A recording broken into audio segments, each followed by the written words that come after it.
My father was not military, he was a civilian. However, the entire military families embraced our family. And as I look out amongst all of you, I'm very humbled.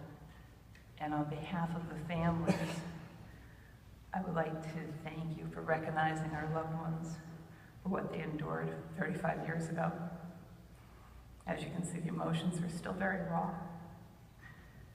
And we all, as family members, still have very open emotions today. The effects of everything that we went through are still with us on a daily basis.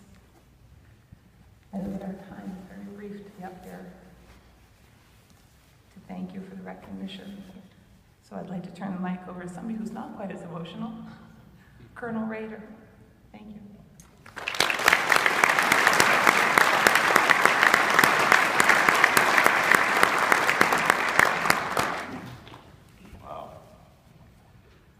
Well, Governor McCrory, Congressman Pittenger, Mayor Codfelter, members of the Citadel Alumni Association, Good dog. the Commissioner Fuller, ladies and gentlemen, and young people.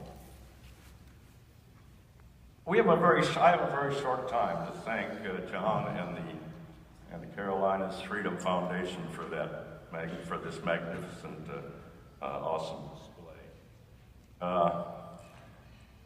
I'm going to use that very short period of time to create a scenario for you.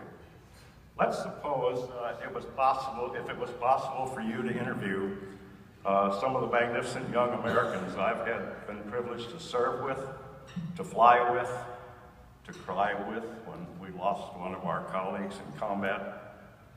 And for the last 10 years or so of my 28-year career to lead as a commander. Let's further suppose that you were to ask them to describe my leadership style in order to.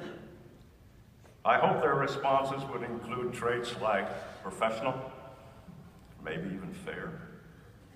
Those individuals I was required to get back on track would probably say things like stern, maybe demanding.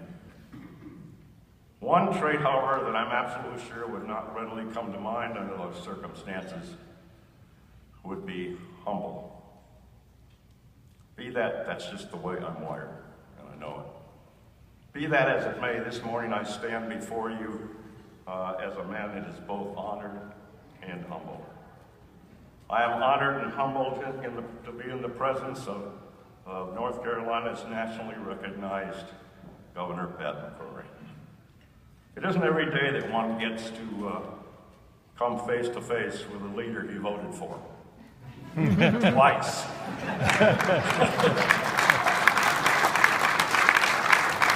Likewise, I am humbled and honored to have met again with the founder of this great organization and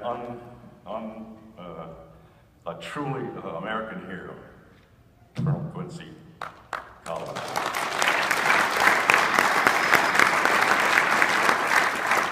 Not many of you may know this, but Colonel Collins and I share some career similarities. We are both fighter pilots. Not are fighter pilots. We both flew the same single-engine, single-seat aircraft, the F-105 Thunder Chief, more affectionately known as the Thud. Since if you lost that one single engine, the aircraft had all the aerodynamics of an anvil. And I think it's highly likely that both Colonel Collins and I attacked some of the same targets in downtown Hanoi during the course of the Vietnam War. I'm also honored and humbled that the Carolina Freedom Foundation has reached back into our nation's history to remember what happened to 52 of your fellow Americans and their families 35 years ago last Tuesday, back in 1979. Very possibly a time when many of you were either very, very young or weren't even born yet. Unlike last Tuesday, that November 4th was not one of America's finest hours. And finally, I am both humbled and greatly honored to have been selected, along with Mrs. Stevens and William to represent those 52 Americans and their heroic families here with you this morning. Folks, there simply aren't any appropriate words to adequately express our heartfelt appreciation for the honor you have bestowed upon us. God bless you, and God bless America.